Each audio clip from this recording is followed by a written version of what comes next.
Hi, I'm Dr. Sapphire, a medical doctor who doubles as an email marketing expert. In here, I take you behind the scenes of failed and successful email marketing campaigns.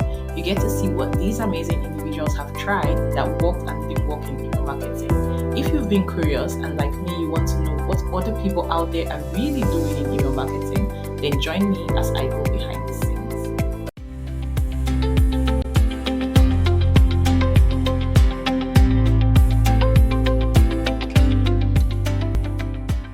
Hi, Dr. Sapphire here, and today's episode, I'm going to be taking you behind the scenes of an unpopular email marketing software that actually works. And this is after I have tried 20 plus email marketing softwares, including your popular Kit, MailerLite, MailChimp, Klaviyo, Omnisend, Bravo, and you can name them. I have used multiple email softwares over my time as an email marketer, from e-commerce to SaaS to online business owners. I have tried as many softwares as you can think of. Aweber, Flowdex, Groundhog. Oh my God, I've used a number of email softwares. GetResponse, I've used that too. Sender, Salesy, I've tried that as well. Maildrip, yep, I've used that software. Some of these softwares you may never even have heard of them, but I have tried them out. So today we're just going to be having an honest conversation because everybody is wondering what email marketing tool should I use. Different email marketing tools have their pros and cons, pluses, negatives, and it's good, it's fine, it's all part of the business. So I want to take you behind this unpopular email marketing software because it works, because it has a lot of amazing features that people don't even know exist. And so I'm taking you behind the scenes. Come join me. Now, I started my email marketing journey uh, some time back. Before 2020, I used to send out faith-based emails, but I never counted it as email marketing. Then I was running my online cake business. It was thriving. Me and my friend were doing this baking business together, and it was good. Like, we had the customers from in and around our local area. We were doing the cakes, we were doing the surprise packages, and I loved it. And then 2020, COVID happened, and everything came to a standstill, to a halt. We were locked in. We couldn't, go about a business and life as we used to. And that was the year I was supposed to graduate medical school as well. Yes, I was running my online cake business while as a medical student with my friend who was also a medical student. Those days were good. They were good. Our room always scented of cake because oh my God, I could tell you a lot of cake stories, but let's not go there. Once we were baking, everybody would come around because the scent would just spread around the area. So yeah, we're baking from home. So we um had this COVID thing that happened, which a lot of us are familiar with. And during that period, couldn't go out. But we realized that people really wanted sweets. People really wanted to be able to enjoy themselves and all of that. So we decided to do this online class, the Bake at Home series. It was a huge hit. It was a success. We taught them from banana bread to regular bread to cake to puff puff, and stuff like that. And during that class, I created this ebook, and one of the students was like, "Oh, how did you do this thing?" And we had a lot of commendation for it. And so I decided to talk about how to do it and teach about how to do it. And that was what led me really into email marketing, right? I was trying to work this system that they said could help you sell things. So I had turned that knowledge of how I did the ebook into like a mini course, and I want to sell it to people. And so I started doing all the email marketing things. And that was what led me really to try out all the different softwares. I remember opening an account with MailChimp, trying it out and feeling like maybe I didn't have all I needed. So then I did a Weber. Then I saw this other account. Then I'm like, oh, there's Flodex. And then I tried that out too. Then I moved to ConvertKit. Then I tried Get Response. All of it was in exploration to find something that really worked for me. And I didn't want things that were, I wanted beyond, I wanted more. I really wanted more. Now, some of the softwares I've used, in all honesty, for example, Customer IO, right, were because of the clients I had to serve, not just my exploration journey. So the clients I had to serve also led me down that path of using all those different softwares. So I tried out so many softwares. I had paid, I'm talking about trying up to paying subscriptions on a month to month, right? For all of these softwares. And eventually I found this unpopular software. Nobody was really talking about it. All the people I follow have particular softwares that they use, which are good in all honesty. But nobody was talking about this software. It was affordable. It had a good free plan. It had behavioral automations. The automation system is powerful and it had some, really sleek integrations. But I have to say, it did have a learning curve. So it may feel overwhelming because they do offer an all-in-one system, which is a lot of things. And then it may feel overwhelming because the tech is not really entry level, but it's really good and their customer support is amazing. So let me tell you about this software that I've been using now for a while and the things that I have used it to do. Just recently, I set up an automation with it. Now I've been setting up automation, but this one was different. Why? Because all I needed to do was integrate my Google Workspace with it. So connect my Google account and then connect my Google Sheets. So when someone fills my Google form and it's connected to a sheet, it will automatically trigger the automation.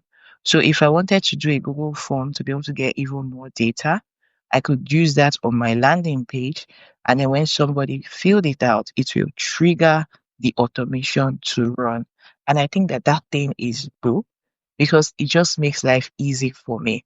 So if I wanted to use the Google form alone, I could and have the automation go out. If I wanted to set up my landing page, which is what I did, create the Google form. I did that. And so when people signed up for my event, they started getting the event onboarding emails. And that was just good. Now they have similar for your Google appointment scheduling tool and then other tools as well. But I really, really love this one. Now, another feature that I've been using recently is the resend to unopens, the A/B testing and segmentation. So it allows me create segments down to the nitty gritty. So I'm not talking about segments of all the people who opened my email in the past 5 days. No, I'm talking about all the people who opened my email, clicked this particular link, did XYZ action. So I'm putting multiple things together to be able to create like a stacked segmentation that is deep so that I can filter those people. And it allows me do this so that if I can easily send the right message to the right people at the right time. Do you understand?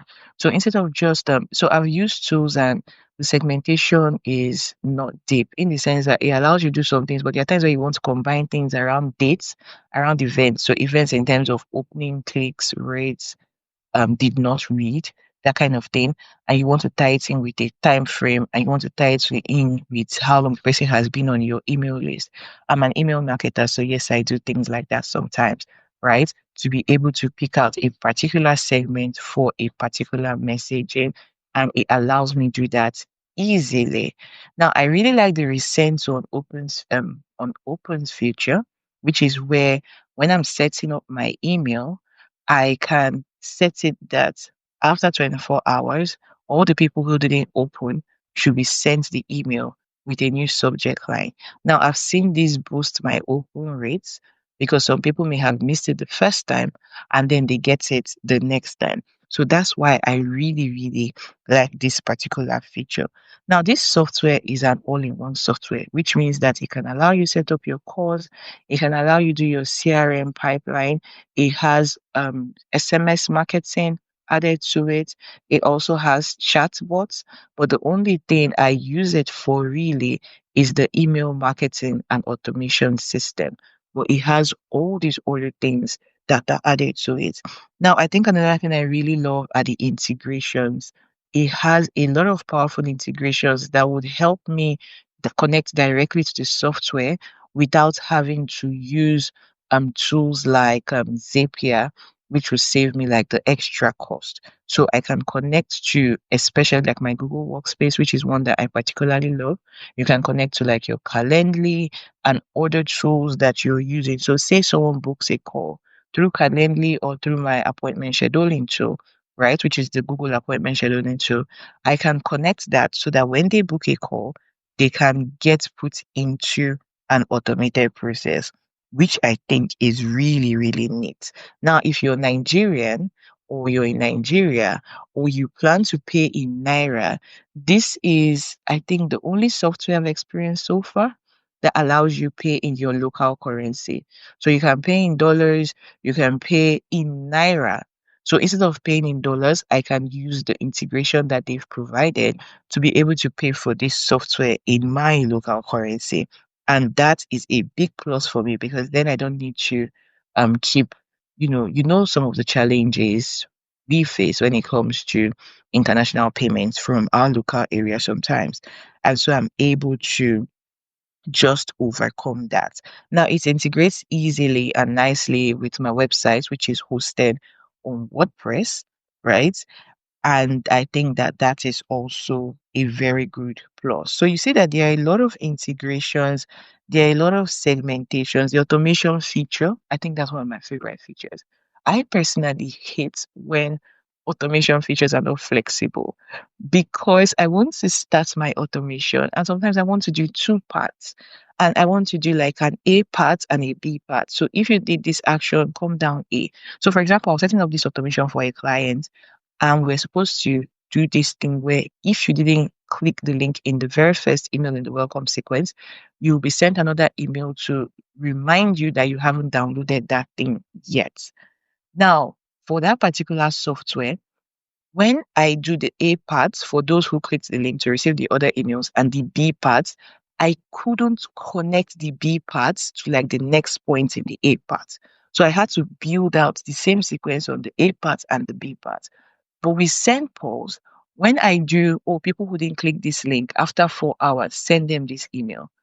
Then people who click this link after one day, send them this email. That's email two. Then after another one day, send them email three. I can connect the email on the B part for the people who didn't click to the email three on the A part. And then the sequence just continues like that instead of having to build out two separate sequences. So I love their visual automation builder. It is really visual in the sense that it's like building out a mind map. And I'm a very visual person. I love mind maps, by the way. So it's like building out a mind map. You can just pull, like the points from here to here, connect this part, connect this part. So it's very flexible.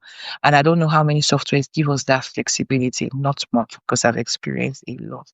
But that's one thing that I seriously and really advocate for because it makes it easier for you to use one automation to be able to, when I say one stone to kill two birds kind of thing, but you're using one automation and you're able to do multiple things within that automation without having to say, I will build another automation for this and I will build another automation for this.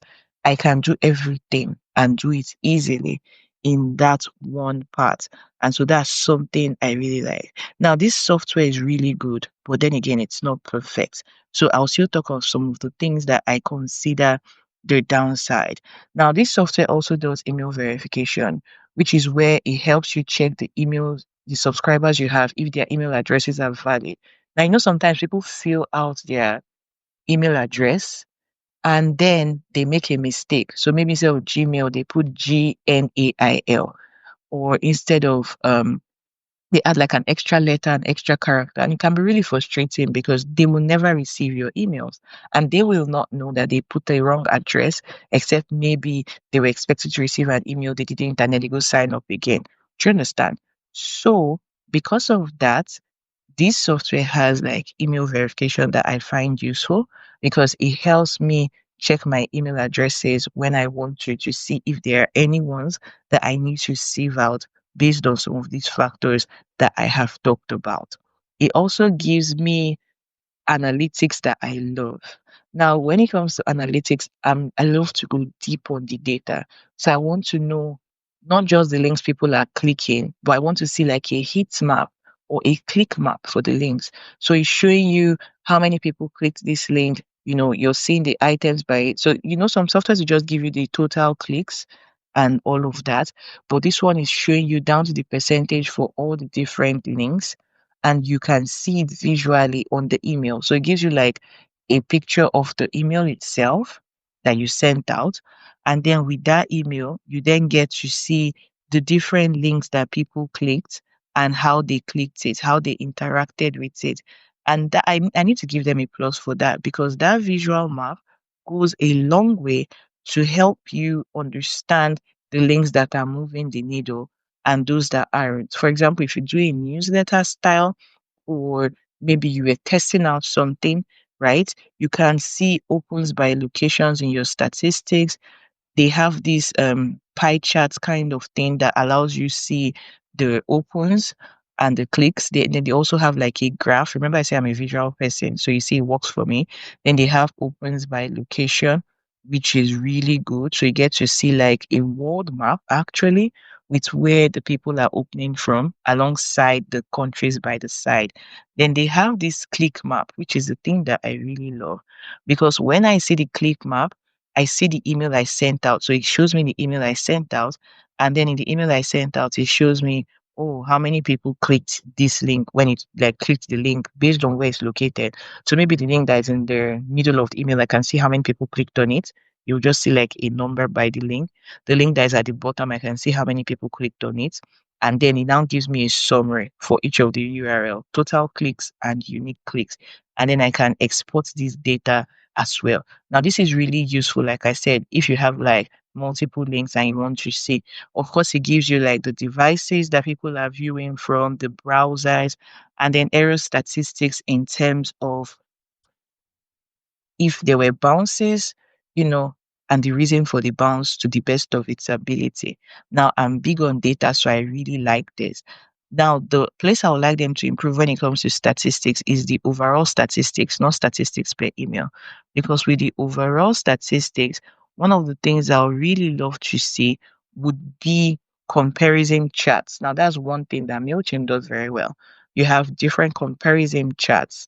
So you have like this overview for all the different data and you can set up charts to view this against this and all of that and the reports is very detailed. So yes, they give me overall statistics, open rates by weekdays, open rates by hour, so I can see like the days that are performing well when I've sent emails over time and the times that performed well as well. So they give me that, but they do it in a bit of will I say, so you can see that data for like the last 7 days or more, depending on how you set your timeline. Then they allow you compare campaigns based on opens, clicks, unsubscribes, errors, that kind of thing. But you can only compare 4 campaigns at the same time. So that's where I see like some limitation there. So if these statistics, maybe because they're giving you such a deep statistics in the individual emails, but I would love to see a table that has the different emails and what it is that happened over time. And then you can do that based on custom timelines so that the statistics goes deeper. Now I told you that these people do SMS. So you can do SMS campaigns, you can do Viber campaigns. I've tried out their SMS, but not Viber or any of those things. You can build WhatsApp and Telegram chatbots, but then I'm deviating. You can set up your pop-ups, by the way, your embed form, your pop-up form. You can build your landing pages. and all of that. They also do push notifications, SMTP, courses, and CRM. That's why I said it's an all-in-one platform. The major thing I use is the email marketing platform. And it also has like transactional emails, which I don't really use. Now they have an academy. Remember, I said that it requires a learning curve. So they actually have an academy that has lessons that you can follow and a community with a community manager that you can easily reach out to. The second thing, the other thing they have in terms of support is their live chats. Now, they are really prompt. I think that hardly a time has gone by where I send a message and I don't get a response within like 5 minutes. Do you understand? For some other platforms, you wait, they're out of office, they're not out of office, but these people understand that they have a global audience. And so at any time I reach out to them, sometimes it's really late in the night because that's when I'm working, early hours of the morning or later. I have always experienced prompt feedback and response. And then if I need to be put on hold, they will send a follow up, which I'll get in my email and I can respond from there. So I find that really flexible and helpful for me in everything that I do because when I'm stuck, I know that help is just around the corner. Okay, so I really love their support. Their support is swift. Now, when it comes to your subscribers and your mailing list, they do this thing where they actually create some native segments for you.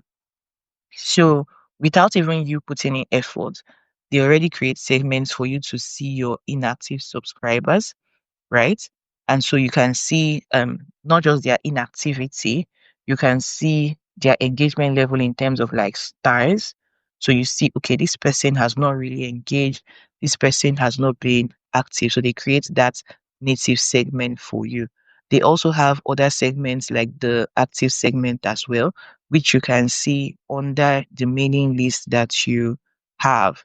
So when you go to your mailing list, you can see those little segments that have been pre-created for you, right? And I think that that is really great. Now you can so these are your pre-built segments. That's actually the proper word. Pre-built segments will show you your active subscribers, your inactive subscribers, and then new subscribers. So new subscribers are those that added in less than 30 days ago. Active subscribers have opened one or more emails within the last 3 months and inactive have not opened any email sent within the last 3 months. This helps you easily set up like your re-engagement campaigns and all of that because it has already pre-built the segment. So you don't even need to start, doing the filters for those segments. Then you can create more segments for yourself. So you can create your own active segment based on your own criteria. You can also create your segment based on like engagement rating. So I told you they do this star rating, which is like 2 star, 3 star, 5 star, that kind of thing. And I really like it. Okay. So you have all of that data. Then they give you a statistics for each of your email lists. So you see statistics like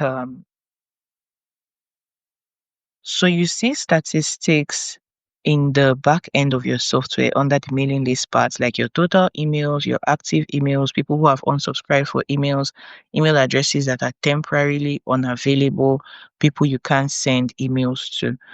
So you see a lot of things. Then people who have requested for you to delete their personal data and phone numbers, right? So you can just go here and they have this summary for you, making life really easy because they understand the ins and out of email marketing and the things that you need to know and know quickly, right? So that is something that I also really love. Now, when it comes to like email templates, you can actually build your and design your emails. It may not be as simple as in like a Flodex, right? Or a convert kit, but you can build and design the email templates to how it is that you want it to be. So I've seen a lot of positives. So let's look at the negatives. The email templates flexibility can be improved on in terms of being able to build beautiful emails. Like I said, you can build them, but it's not as easy, right? That's one. The flexibility of the pop-up forms, it's not as easy. So, for example, I've used MailerLite to build pop-up forms. It feels really simple and easy to do, but with this, it requires some effort. And if you don't have that skill, you may struggle with ensuring that when people sign up, the data actually gets passed. Do you understand? So you have to do a number of things. So it is not as simple as in other platforms. Now, the overwhelm, because it offers a lot of things, you may come in and see so many options. But I tell people, go to where you can send emails, go to your automations, go to your pop-up forms. Those are the three places you need to start with. I've already talked about the statistics that it could be better. The overall statistics, they are doing really well for the individual email statistics, but the overall statistics now can be better. Do you understand? Then when it comes to the emails, I really love what it is they have ongoing with their emails, being able to resend, being able to schedule the A/B testing and all of that. But the email builder can be more friendly and more flexible in terms of fonts, in terms of being able to drag and drop. So it's a drag and drop builder, which makes it easy, right? But it can be more flexible. So I use it, it works. I recently even redesigned my email template to this really new one that I'm loving, right? But it can be better. Okay. So those are some of the things that I think that they can improve on. And those are some of the features that I use that I really, really love. Now, if you want to try out this software I've been talking about, it's called SendPulse. And SendPulse has a free tier that allows you up to 500 subscribers and 15,000 emails on that free plan, right? And you can also set up your automation and I think one landing page, one website on that free plan. With the paid plan, it is affordable. It has various tiers. All right. So when it comes to pricing, for the pricing for emails specifically, it has the subscription and the pay as you go. I use the subscription plan and I am on the pro plan. So there's the free, standard, pro, and enterprise. I use the pro plan because the tag option, being able to tag my subscribers, is not included in the standard plan. That's the major reason why I use the pro plan because I want to be able to tag people and start some automations based on tags. Now, they also have like extra plans and things. You can pay monthly, you can pay 6 monthly, you can pay 1 year. I love that flexibility. Currently, I'm on the monthly payment and may move to the 6 monthly or the 1 year payments for the email software. So if you want to try out this software, I've dropped my referral link in the show notes of this particular episode. Go explore it. It allows you to explore the software, see how it works, see what happens, and then you can decide if you want to go forward with it or not. If you have any questions, reach out to me through any of my social platforms in the show notes, or go ahead and drop a comment in this particular episode and I'll respond to you. This software has saved me a ton in terms of having to integrate multiple tools, in terms of pricing, and in terms of the kind of work that I needed to do. So my behavioral automations are important to me. Being able to pay my local currency is important to me. Being able to integrate with my Google Workspace is really important to me. And with the tools that I use regularly. And those are some of the things beyond sending out emails. They have good deliverability, by the way. Sending out emails, deliverability, and the functionality that I looked out for. Those were some of the extra things that they came with that I really love. So you may not hear a lot of people talk about send polls. However, you can try it out and decide for yourself. Like I said, it may be overwhelming at first, so don't allow that, stop you from proceeding. I know some people love really simple things, and this may not be for you in all honesty. But if you're willing to explore and find a tool that you can learn to navigate and get the results that you want, then come join me in SendPulse. Okay? So all the links would be with you for you in the show notes. Till next time. This is Email Marketing Experiments, and this is Dr. Sapphire, email marketing strategist and educator. And I'm committed to making email marketing simple and profitable just for you.